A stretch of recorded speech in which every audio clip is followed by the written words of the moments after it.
Hello everyone, कैसे हो आप सभी लोग। एक बहुत बड़ी खबर आप सभी एसएससी एस्पिरेंट्स के लिए। यूएफएम अनफेयर मींस आप सभी लोगों को इसके बारे में पता है, जिसके चलते एसएससी सीएचएसएल 2018 में काफ़ी सारे लोगों को फेल कर दिया गया था। अभी इससे रिलेटेड एसएससी पे एक नोटिफिकेशन आया है जिसमें बताया गया कितने लोग फेल हुए थे और उसमें आगे क्या चीज़ करी जाएंगी, क्योंकि काफ़ी सारे लोगों ने प्रोटेस्ट करी इससे रिलेटेड। ठीक है, ट्विटर कैंपेन्स चलाए, ग्रीवेंसेस डाली, तो उसका इंपैक्ट यहाँ पे देखने को मिला। एक बहुत पॉजिटिव रिस्पॉन्स एसएससी की तरफ से आया है। तो वो सारी चीज़ें मैं आपको बता देता हूँ कि एसएससी की वेबसाइट पे क्या नोटिफिकेशन आया। 3 ट्विटर कैंपेन अब तक चलाए गए थे जो मास लेवल पे किए गए थे। डेट इज 22 तारीख को हुआ था, एक 5 अप्रैल को हुआ था, फिर 11 अप्रैल को भी हुआ था। तीनों में ही हम ट्रेंड में रहे। और उससे रिलेटेड मैं आपको बता देता हूँ ट्विटर कैंपेन से रिलेटेड। ट्विटर कैंपेन आपका चलाया किस लिए गया था, ठीक है। आप देखोगे यहाँ पे यूएफएम में बेसिकली होता क्या है, जैसे कि एसएससी सीएचएसएल टीयर 2 एग्जाम जो होता है वो आपका डिस्क्रिप्टिव पेपर होता है। Same goes with SSC CGL tier 3 examination and SSC MTS tier 2 examination. ये सारे एग्जाम डिस्क्रिप्टिव होते हैं, बिल्कुल सेम पैटर्न होता है तो सबके सभी एग्जाम्स का। तो यहाँ पे जैसे किसी ने लिखा छोटी को इसने देना, तो एसएससी ने छोटी को क्या मान लिया, नाम मान लिया। इसकी वजह से लोगों को 0 नंबर अवॉर्ड कर दिए गए। तो काफी अच्छे मार्क्स लाने के बाद भी काफी बच्चे फेल हो गए इस वजह से। टीयर 1 तक बहुत अच्छे नंबर थे, टीयर 2 में यूएफएम कर दिया कि 0 नंबर दे दिए। किसी ने पिन कोड डाल दिया, उसकी वजह से उसे 0 नंबर अवॉर्ड कर दिए। तो इसके खिलाफ जो प्रोटेस्ट चल रही थी, जो ग्रीवेंसेस डाली जा रही थी, ट्विटर कैंपेन चलाए जा रहे थे, उसका एक रिजल्ट देखने को मिला है। यहाँ पे रिजल्ट क्या देखने को मिला है, एसएससी की ऑफिशियल वेबसाइट पे एक नोटिस आया है। नोटिस में कहा गया है एसएससी सीएचएसएल 2018 एग्जाम के बारे में। टीयर 2 एग्जाम जो कि आपका 29/9/2019 को हुआ था, 29 सितंबर में कंडक्ट कराया गया था, ठीक है, जिसमें 45,101 कैंडिडेट्स को अपियर होना था और 36,112 कैंडिडेट्स अपियर हुए भी थे। उसका रिजल्ट आया था आपका 25 फरवरी को, ठीक है। और क्वालिफाई करने वाले कैंडिडेट्स थे 30,822।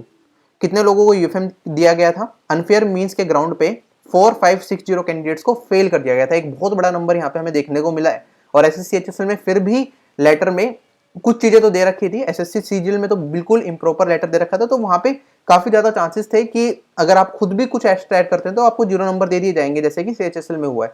तो सीजीएल 2018 के स्टूडेंट्स भी काफी ज्यादा डरे हुए थे, एमटीएस 2019 के स्टूडेंट्स भी डरे हुए थे, और सीएचएसएल 2018 स्टूडेंट्स से तो यूएफएम ऑलरेडी हो चुका था। तो इसीलिए कैंपेन चलाया गया था। तो एसएससी के नोटिफिकेशन में और क्या क्या चीजें दे रखी हैं, काफी लोगों ने क्या करा, रिप्रेजेंटेशन डाली, ठीक है। इन दिस रिगार्ड एसएससी ने कहा नोटिस में क्या क्या चीजें दे रखी थी। कैंडिडेट्स को जो नोटिफिकेशन में दे रखा था कि उन्हें स्ट्रिक्टली एडवाइस किया गया था कि वो कोई भी personal identity, name, roll number वगैरह वहां पे ना डालें।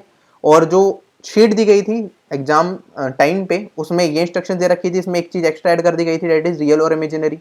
लास्ट टाइम जो इंस्ट्रक्शंस थी हमारी सिर्फ यही थी हर जगह, जिसकी वजह से लोगों को छोटी छोटी चीजों पे यूएफएम नहीं किया गया था। इस बार रियल और इमेजिनरी आंसर शीट में ऐड किया गया, जिसकी वजह से काफी लोगों को 0 मार्क्स दे दिए गए। और ये एग्जाम से जस्ट 5 मिनट पहले ही चीजें बताई गई थी। और रियल और इमेजिनरी का क्या मतलब समझा, स्टूडेंट्स काफी ज्यादा कंफ्यूज हुए थे इस चीज को लेके, जिसकी वजह से उन्हें यूएफएम दिख कर दिया गया। एसएससी ने कोई फिक्स्ड गाइडलाइंस यहाँ पर नहीं रखी थी कि किन किन ग्राउंड्स पे वो कर देंगे, क्या क्या चीजें परमिसेबल है, क्या नहीं है, क्या रियल और क्या इमेजिनरी मानेंगे। अब इसके आगे बढ़ते हैं, ठीक है। तो हुआ क्या, 4560 कैंडिडेट्स को यूएफएम के चलते डिस्क्वालीफाई कर दिया गया एसएससी सीएचएसएल 2018 के अंडर। लेकिन यहाँ पे अगर हम 6 पॉइंट को देखेंगे, यहाँ पे however in view of the representations received by the commission, जो रिप्रेजेंटेशंस मिली कमीशन को dealing with the above issue, the commission has decided to constitute a committee of experts to examine the matter and give its recommendations for the consideration of the commission। एक committee बिठाई जाएगी experts की जो इस पर अपनी recommendations देंगे, जो कि commission, staff selection commission SSC consider करेगा। तो ये एक बहुत पॉजिटिव चीज यहाँ पे हुई है कि एसएससी ने कम से कम समझा है कि हाँ, जो उन्होंने यूएफएम किया है उससे काफी ज्यादा लोग अफेक्ट हुए हैं, उसका प्रभाव उन पर काफी ज्यादा पड़ा है। इसके लिए कमिटी बिठाई जाएगी, कमिटी अपने सजेशंस देगी और फिर एसएससी उन सजेशंस को देखेगा। तो ये एक बहुत पॉजिटिव, मैं कहूँगा, अपने आप में रिस्पॉन्स है एसएससी की तरफ से कि एक कमेटी बिठा रहे हैं, वो इस पर डिस्कस किया जाएगा, लोगों की बातें सुनी जाएंगी कम से कम, और हो सकता है कि एक पॉजिटिव आउटपुट हमें देखने को मिले। और आने वाले एग्जाम्स में जो हो चुके हैं already, SSC MTS 2019 tier 2, SSC CGL 2018 tier 2, उसमें यूएफएम ना किया जाए। और इस कमेटी का बैठने का मतलब ये भी है कि जो एसएससी सीएचएसएल एग्जाम हुआ है, ठीक है, उस पर भी रिकमेंडेशन आएगी। और काफी अच्छे चांसेस हैं कि अगर इस यूएफएम को हटाया गया, या फिर पहले जैसे एक कॉपी चेक होती थी सीजीएल 2017 में, सीएचएसएल 2017 में, वैसे ही कॉपी चेक की गई, तो एक रिवाइज रिजल्ट भी यहाँ पे देखने को मिलेगा हमें।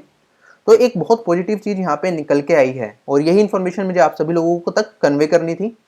बाकी आप अपनी तैयारी करते रहो, लॉकडाउन चला हुआ है, अपने घर से बाहर मत लिखो। अनअकैडमी प्लस आप ज्वाइन कर सकते हो, जिससे कि सभी कोर्सेज आपके लिए अवेलेबल हो जाएं और आप अपनी तैयारी घर बैठे बैठे बहुत अच्छे तरीके से कर पाओ, ठीक है। लॉकडाउन का इंपैक्ट आपकी स्टडीज पे ना पड़े। कुछ स्पेशल क्लासेस होती हैं जो कि फ्री होती हैं, डिस्क्रिप्शन बॉक्स में आपको मेरी प्रोफाइल का लिंक मिलेगा, वहां पे जाके बहुत सारी स्पेशल क्लासेस अवेलेबल हैं जो कि फ्री ऑफ कॉस्ट अवेलेबल हैं। वो सारी आप देख सकते हो। अगर प्लस कोर्स ले सकते हो आप, RB10 कोड यूज कर सकते हो, जिससे कि जितने भी टीचर्स हैं अकेडमी पे सभी के कोर्सेज आपको अवेलेबल हो जाएं एसएससी एग्जाम्स के लिए, राइट। अगर आप बैंकिंग एग्जाम्स की प्रिपरेशन कर रहे हो तब भी ये वाला कोड अप्लाई कर सकते हो, जिससे कि आपको डिस्काउंट मिल जाए। बस इतनी ही बातें आप लोगों तक पहुंचानी थी। बस यही कहूंगा, अभी आप तैयारी करते रहो, अपना फोकस भटकने मत दो। लॉकडाउन हुआ है, ये बेस्ट टाइम है कि आप घर में हो, अपनी तैयारी बहुत अच्छे से कर सकते हो, आपके पास काम का बर्डन भी बहुत कम होगा इस टाइम पे, तो अपनी तैयारी बहुत अच्छे से करते रहो। बाय बाय, टेक केयर, जय हिंद, आपका दिन शुभ हो।